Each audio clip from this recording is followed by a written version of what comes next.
இன்னைக்கு அரசியல சில பேர் பேஸ்மெண்டே இல்லாம உள்ள வர முயற்சிக்கிறாங்க. எக்ஸிபிஷன் போவோம், பார்த்திருப்பீங்க. கண்காட்சி வருஷத்துக்கு ஒரு முறை நடக்கும். அங்க போய் பாத்தீங்கன்னா திடீர்னு ஒரு தாஜ்மஹால் மாதிரியே ஒரு செட்டு போட்டிருப்பாங்க. ஐஃபில் டவர் மாதிரி ஒரு செட்டு போட்டிருப்பாங்க. உடனே பெரிய கூட்டம் கூடும். நம்ம ஊருக்கு தாஜ்மஹால் வந்துருச்சுப்பா, நம்ம போய் ஒரு செல்ஃபி எடுத்துப்போம்பா அப்படின்னு இளைஞர்கள் போய் நிச்சயம் போட்டோ எடுக்கத்தான் செய்வாங்க. அவ்வளவு ஆர்வம். தாஜ்மஹால் போட்டோல பார்த்திருக்கோம், நம்ம ஊருக்கே வந்துருச்சுப்பா தாஜ்மஹால். ஐஃபில் டவருக்கு பார்க்க, உண்மையான ஐஃபில் டவர் பார்க்கணும்னா பாரிஸுக்கு போனோம். நம்ம ஊருக்கே வந்துருச்சுப்பா ஐஃபில் டவர். இது தெரியாம பெரிய கூட்டம் கூடத்தான் செய்யும். அதெல்லாம் வெறும் அட்டை.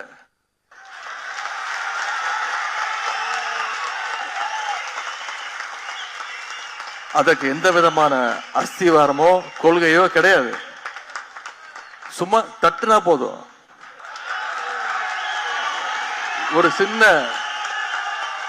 ஒரு சின்ன காத்தடிச்சா போதும்.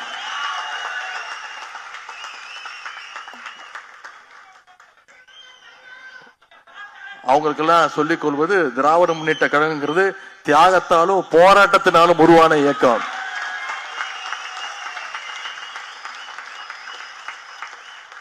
எமர்ஜென்சியை பார்த்த கழகம் திராவிட முன்னேற்ற கழகம். எமர்ஜென்சியை பார்த்த தலைவர் எங்களுடைய கழக தலைவர் அவர்கள், முதலமைச்சர் அவர்கள்.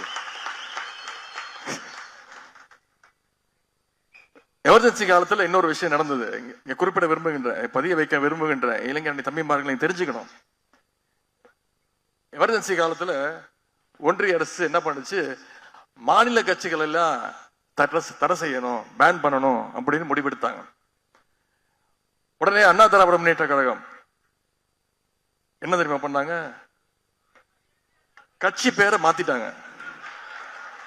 ஏதோ உத்தரப்பிரதேசத்திலையும் ராஜஸ்தான்லயும் உங்களுக்கு கிளை இருக்கிற மாதிரி அண்ணா திராவிட அனைத்து இந்திய அண்ணா திராவிட முன்னேற்ற கழகம்னு கட்சி பேரை மாத்திட்டாங்க. இதுதான் திமுகவுக்கும் அதிமுகவுக்கும் இருக்கக்கூடிய வித்தியாசம். ஆனா நம்முடைய தலைவர், அப்போது தலைவர் கலைஞர் என்ன தெரியுமா பண்ணாரு, என்ன தெரியுமா சொன்னாரு, வாழ்ந்தாலும் நான் கழகத்தோடு தான் வாழ்வேன், வீழ்ந்தாலும் நான் கழகத்தோடு தான் வீழ்வேன்னு சொல்லி, எங்களுடைய இயக்கத்துடைய பெயர் என்றைக்கும் திராவிட முன்னேற்ற கழகம் தான், என்ன வந்தாலும் பார்த்துக்கலாம் நின்னவர் கலைஞர் அவர்கள். அதை மாத்துறதுக்கு இடம் இல்லைன்னு சொன்னார். கலைஞர் அன்னைக்கு காட்டிய அதே உறுதியோட இன்னைக்கு நம்முடைய தலைவர் நம்முடைய இயக்கத்தை இன்னைக்கு வழி நடத்தி கொண்டிருக்கிறார். நம்ம எல்லாம் இன்னும் சொல்ல போனா கொள்கை தான் வழி நடத்துக்குது நம்மள.